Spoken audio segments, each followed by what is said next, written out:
Hi there, I'm Katie Wagner. Welcome to Social Media Help Desk. We are coming to you today from our Atlanta office. This is KWSM Atlanta, and I'm here with content editors Audrey. Hi. And Kim. Hi. And this is the time every week when we get together to talk about what's new in social media and sort of some tips and tricks that we think might help you run your social media better that we use here for our clients. But today we're going to start off with something a little bit special because this past weekend was the South by Southwest conference. And that's always an exciting time for us because there's a lot of tech news that comes out of South by Southwest and social media news. And so we thought we'd recap some of the biggest hits for you. But first, Audrey, tell us a little bit about what South by Southwest is. Why is it important?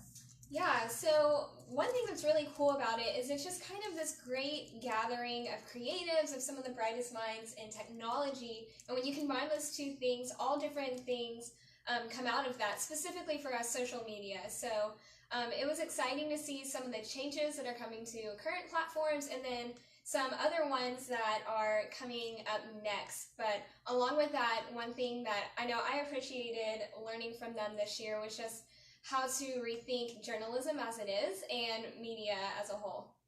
And as you guys know, KWSM is made up largely of journalists. So anytime people want to talk about the parallels or the differences between journalism and the new media we have going on now, our ears perk up. So one of the things that started South by Southwest is that the CEO of BuzzFeed, his name is Jonah Peretti, sort of expressed some support for Facebook and Mark Zuckerberg. You know, Facebook has been under fire a little bit lately. They seem to not be able to do much right lately. And he said that, you know, people should remember that behind every social media platform are just humans, people. And sometimes people make mistakes and maybe we shouldn't be so hard on Facebook. Mm-hmm. Right. And you know, I sort of get that because people seem to think of Facebook as this big thing that should never let us down. Yeah. And, you know, you might have seen through our email blasts and our Twitter that Facebook had a big outage, I would say, last week.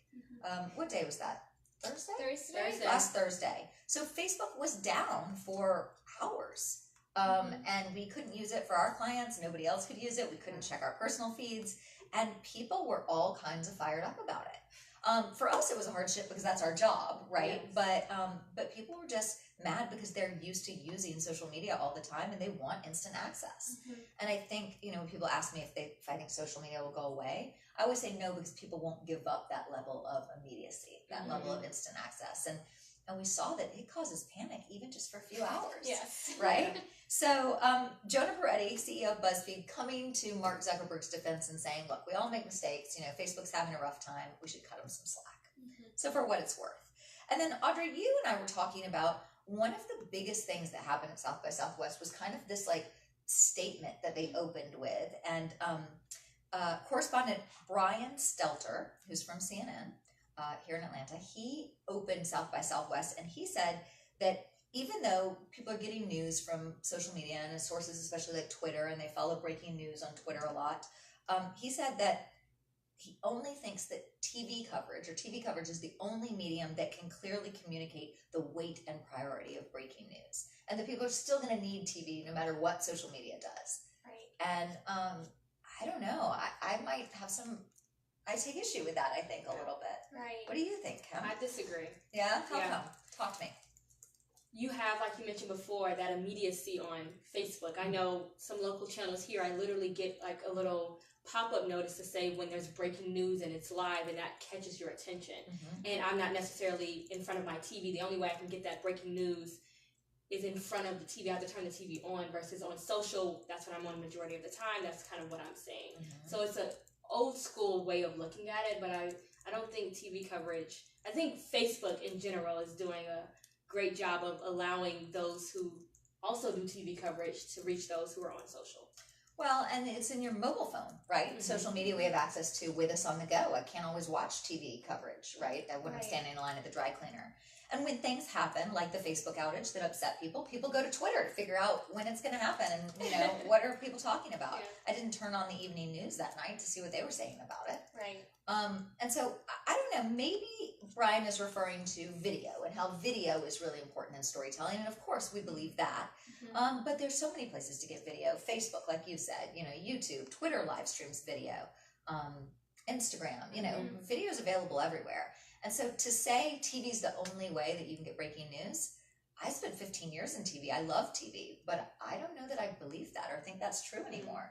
I think the world has evolved, and journalists tell stories in a lot of different ways. Right. And people tell stories in a lot of different ways. And, sometimes breaking news is about what did everyone else see or hear or can contribute to the story, not just about the official news report. Yeah, I like the way that you said that at the end, because I think that his point,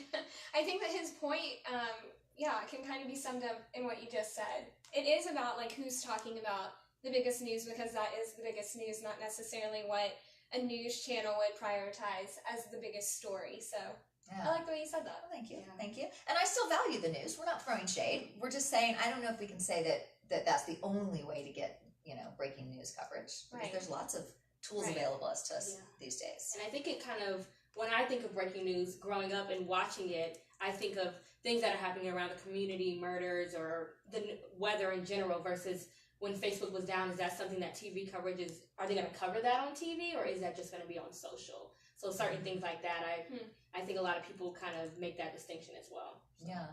Yeah, well, it's interesting because the conference went on and there were other sessions, and there was a session about TV and media in general, and CNN headlined that one as well. Andrew Morse from CNN was in this session, and he said, this is an actual quote, he said, "We are a worldwide broadcast company, just like the New York Times isn't a newspaper and BuzzFeed isn't a website." So, I missed the first part of the quote. It probably makes sense that way. It says, CNN isn't a TV company anymore, he says. We are a worldwide broadcast company, just like the New York Times isn't a newspaper and BuzzFeed isn't a website. And so I like that distinction better, right? It's not just about TV. It's about media. It's about broadcasting. And there are lots of ways to do that, because any TV station you go into these days has a digital department, right? They're putting news on the website and on social media, just like we are for our clients. And so I like that. If you think about the New York Times not just being a newspaper, it being a broadcast platform in all media. Right. And these are just different tools we have to tell those stories. Radio, TV, Facebook, Twitter, it all goes together. And BuzzFeed's Ben Smith and New York Times Meredith Kopkit were also in that session. So I assume that they all discussed this beforehand and say multimedia is the future, right? And touching your audience on all of these different platforms is the future. And I think if we get away from the journalism aspect, I think we see that these days even with our clients, because these are companies that maybe used to put ads in TV and magazines or, run ads on TV and radio, and now they're trying to use the new tools to connect with their audience and get their message out. So I think we see in all forms of communication a sort of multifaceted approach. Right. Taking shape. Yeah, and I think in order to get ahead and to stay ahead, you have to be adaptable to all different platforms. And as we know, we're working in social media. There's always something new. It's always changing. It's always evolving. Yes. And so just the ability to be adaptable is so crucial to your growth as a business. Yeah, absolutely. Absolutely. And I do think consumer habits are changing. Yeah. I mean, it's one of the reasons this agency exists is because I was in TV and people weren't watching the news the way they used to, right? There's not that appointment on your calendar to get home for the 5 o'clock news. They want to see headlines on Facebook and Twitter and videos on YouTube. And so those of us that work here now realize that we can take advantage of those tools to help tell stories for our clients. All right, so South by Southwest is notoriously a place where we hear about new and upcoming technology. And one of the things they talked about this past week was Quibi. Am I saying that right? You are. Quibi. Quibi is a new video platform, but it's for sharing bite-sized video content. So you were saying about a minute. Yeah, so think Netflix, but really short. So you can lay there at night and you can stream maybe a series, but it's in like short episodes. But you're still binging, so you're still there for 20 minutes. Yeah, it's definitely feeding that binging habit that people are already in, but just making it shorter. So I don't know. I mean, there's some things that are already out there. I know with Instagram TV and Facebook Watch that have tried this. They haven't had the most success, but for some reason, Quibi thinks they have something they can bring to the table. Is this a response to short attention spans, you think? I think so, for sure. A lot of people will lay on their couch all day and watch Netflix, but what if I don't have that kind of time? Now I can do it in little bites. Right. All right. So it's not out yet, right? It'll be coming soon. Right.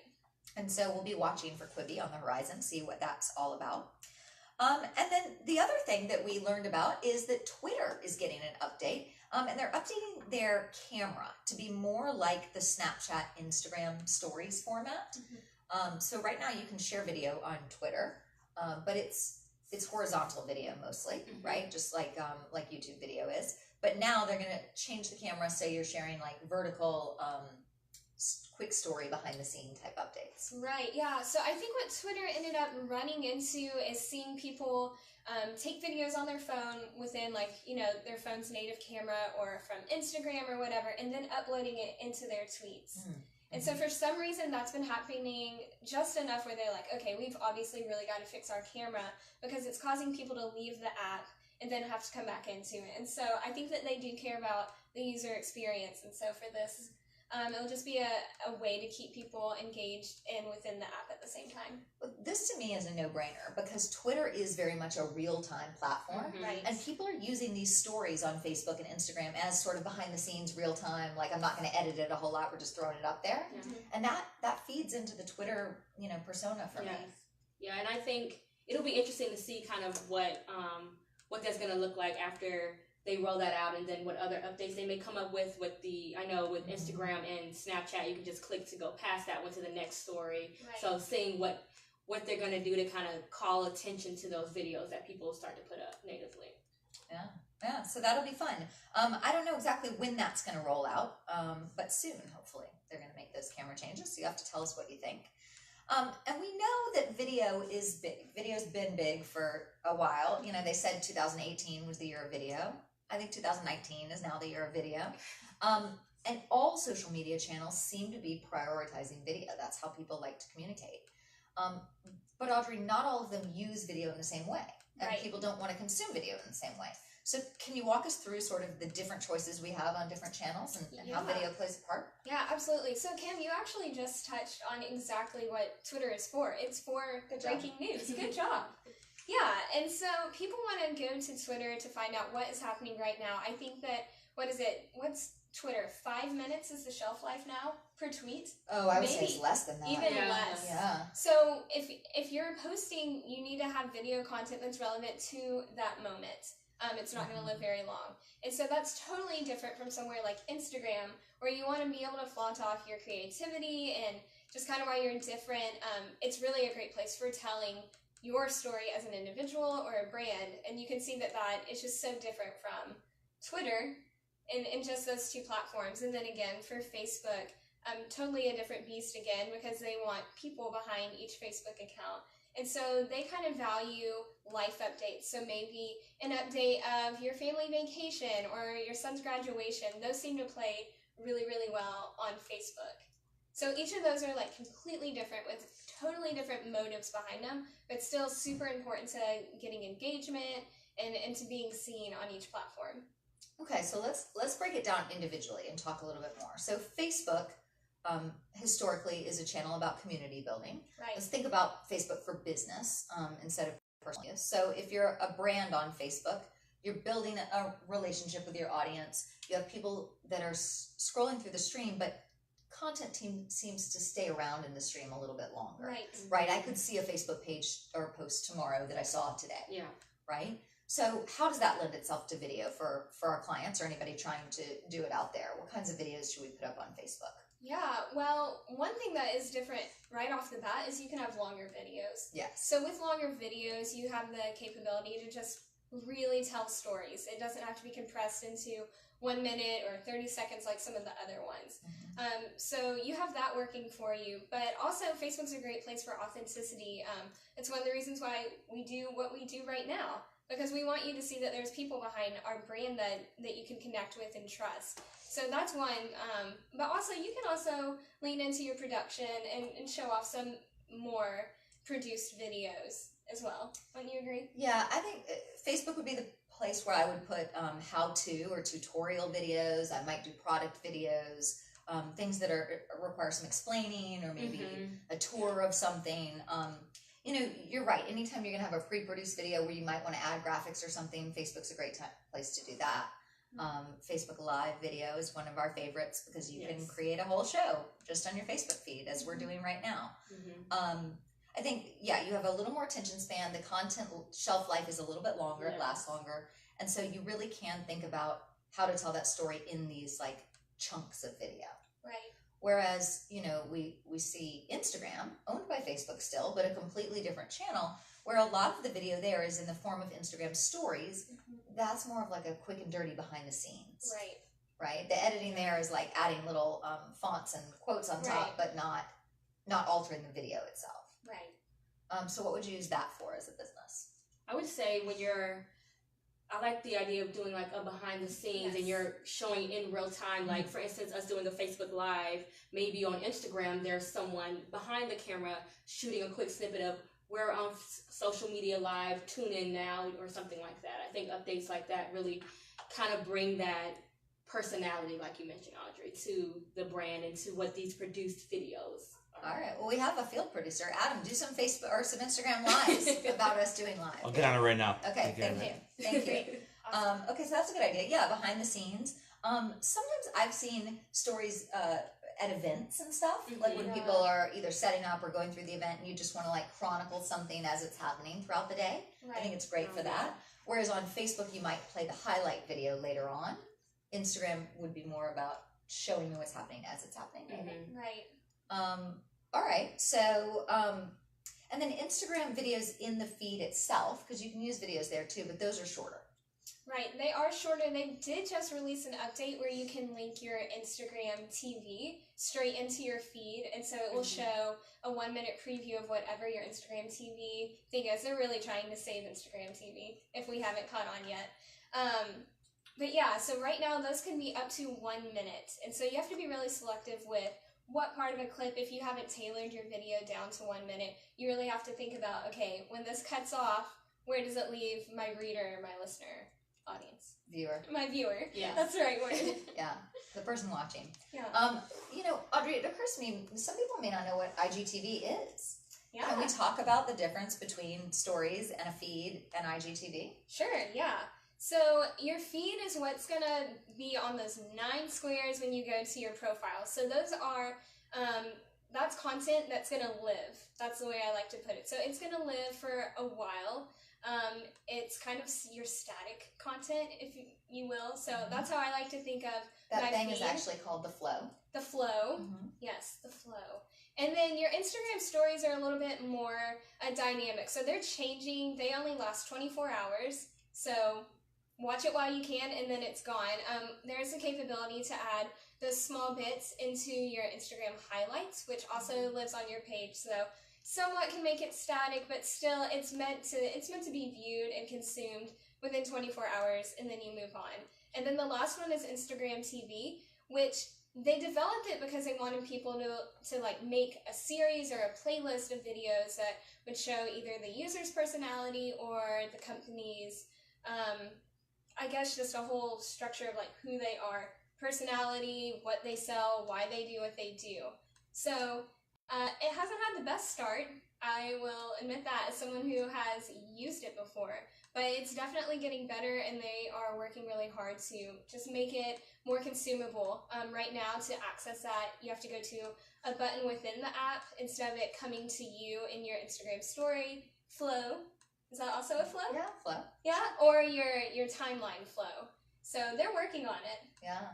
So for me, this is their answer to something like a YouTube playlist. Absolutely. Right? So we didn't even talk about videos on YouTube. So YouTube, gold standard for videos. And you would hopefully set up your channel so that you have playlists that say, see, like on our Instagram or our YouTube, we have a playlist called See Our Work, and it's a series of videos we've done. Or there might be See Katie Speak, and there's me speaking at conferences. Or there might be testimonials from our clients, and there's a playlist of testimonials. So it's a series of videos that are meant to go together, and then those series together tell a story.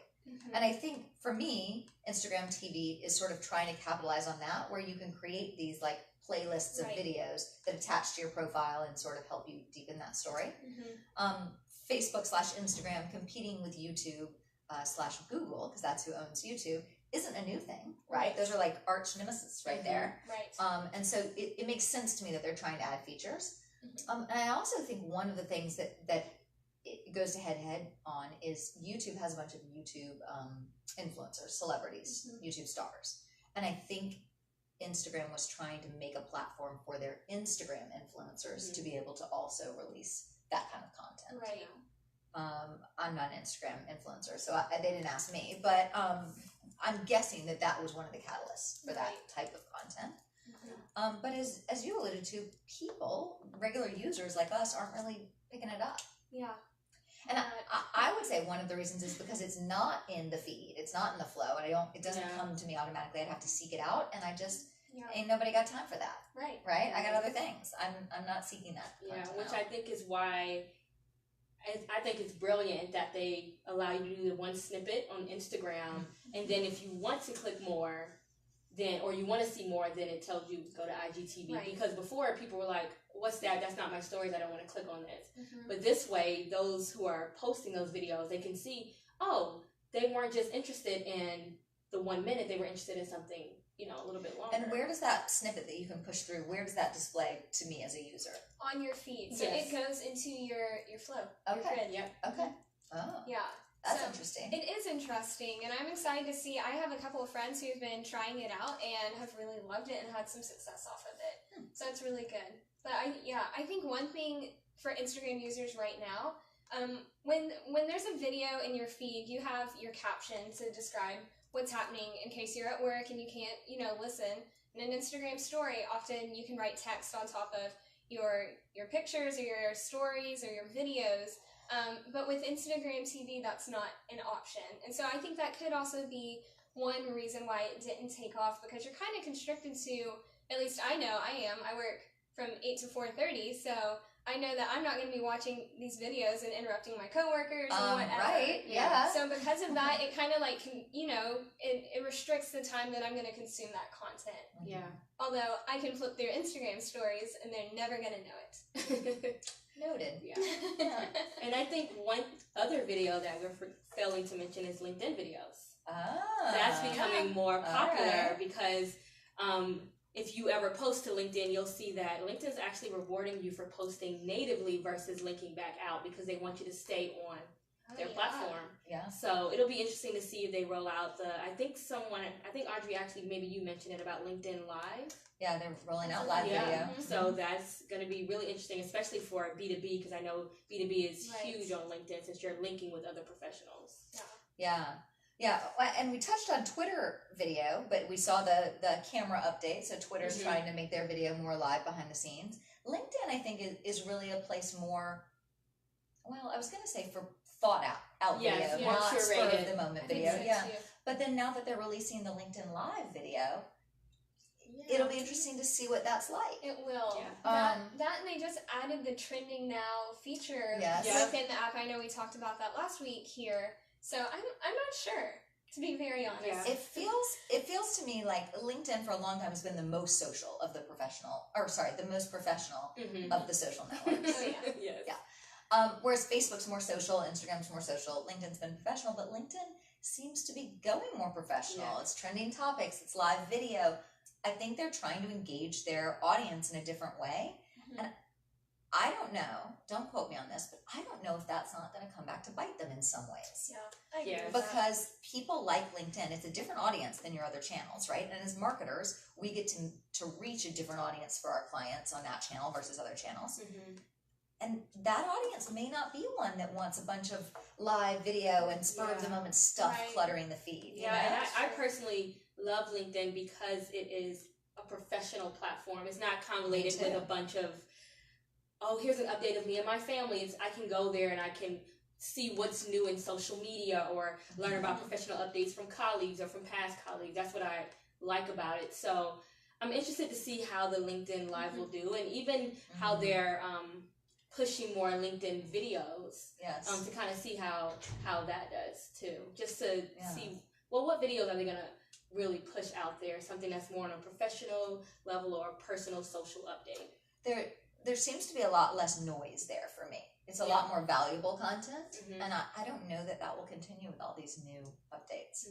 But, from a business standpoint, you understand, so Microsoft owns LinkedIn, and you understand why Microsoft's doing it, because it's ad revenue, right? They need more eyeballs on the platform, and the fact is nobody checks LinkedIn 5 times a day the way they do Facebook. Yeah. Right. And so I feel like they're saying maybe we have to sacrifice some of the professionalism in order to get the engagement up. But I think there are pros and cons to that. I think there are real risks involved there. Yeah, so. I agree. Because they're also adopting LinkedIn hashtags now. So if you've posted something, I know that when I've posted any piece of content, when I started to see where there were hashtags at the bottom, I was like, oh, I can add hashtags. Is this going to be valuable? And some of the hashtags were relevant, some of them were not. So if I was posting, say, a home listing, it would just be hashtag bedrooms. I don't know that my conversation per se would be for a hashtag bedroom. So I think still a lot more tweaking there, but that's something that they're introducing, which is interesting, and I'm a little nervous about it. I like the idea of it because then you can have aggregated conversations of this is the particular hashtag. So social media marketing, for example. Yeah. I can go there and expect that I'm going to get nothing but social media marketing related content and news. Whereas hashtag bedrooms may not, I don't know what kind of conversations would be there, but just figuring out how to use that appropriately, because we saw where when hashtags were introduced back on Twitter in 2007, they were hashtagging every single word. Right. So, and some people still do. Yes. But they came around for the most part, but then hashtags introduced on Facebook, it never really caught on. Yeah. Right? And so, again, you got to feel it out a little bit. Yeah. And I think, not to be a naysayer, but LinkedIn already has such a robust advanced search functionality that I can already find the topics I want just by keywords. I don't need, for me personally, I don't need hashtags. And I don't like the way they look. So I prefer no hashtags, but I think we've already established that Microsoft is not calling me for my opinion. So very true. But what I have noticed is that there are certain hashtags you can follow. So they put them on the left side of your feed. So you can click on that to use those. But what you follow, that's what you're going to get more of in your actual feed as well. Right. So that's really cool, because if I want to just look at social media, Twitter, Facebook, all those different ones, I know that when I go to my feed, primarily is going to be either updates from my connections or that type of content. Well, and I do like that because it's a little more proactive, because we know that like your Facebook feed is customized for you based on what you've interacted with in the past. But maybe I hated something I interacted with. I just happened to click on it, and now that's all I'm seeing. This gives you a little more proactive way to customize the experience, customize the content you're going to see. And I do like that. So, all right, wins and losses, we'll see. Yeah. We'll see. So you've been working on LinkedIn a lot lately. Is there anything else we should know about how to use it properly, or best tips? Oh, yes, absolutely. Right. Just when you use a hashtag on any of the platforms, research it first. See if what that hashtag is the kind of conversations you want to be a part of. So like I mentioned, hashtag bedrooms, that may not be, looking at the conversations that are underneath that hashtag may not be relevant for my brand or for what I'm looking for. So check to see what's the popularity, what's the usage, what are the conversations that's happening around that. And then take a look at the suggested hashtags down below. So I always suggest putting your copy in first, seeing what LinkedIn already suggests, kind of flip through and see, oh, actually I didn't know that hashtag existed. You can find things that way, and they actually have a website. You can see it on our LinkedIn hashtags blog, where you can go in and look through via industry or any kind of interest, and they have like a bunch of hashtags that people have already used that you can kind of check and see the usage there as well. Okay. All right, so hashtags are good. What else should we know about LinkedIn?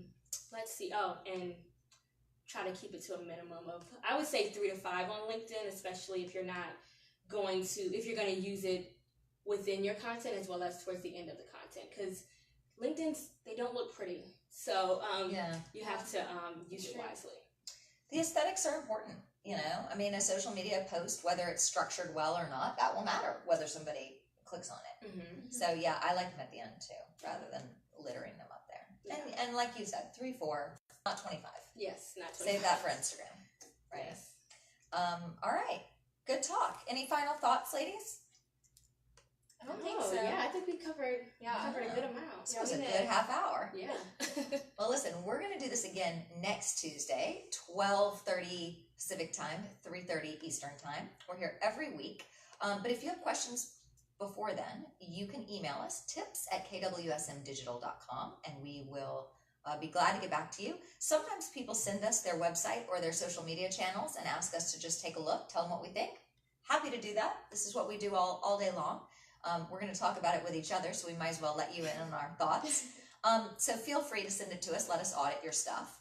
And then if you need more information before you see this show next, there's a lot of places you can get it. One is our website. We write a blog. 8 posts a week go up on that blog. It's at kwsmdigital.com. And there's categories you can sort by the channel you want to know about. And then also our YouTube channel, which is KWSM Team. We have past episodes of this show. You can catch up on social media news. But we also have tip of the day channels and a lot of what I think is other interesting stuff that you can peruse. And email us, let us know what you think. And we will see you this time next week. All right. Thanks, everybody. Bye.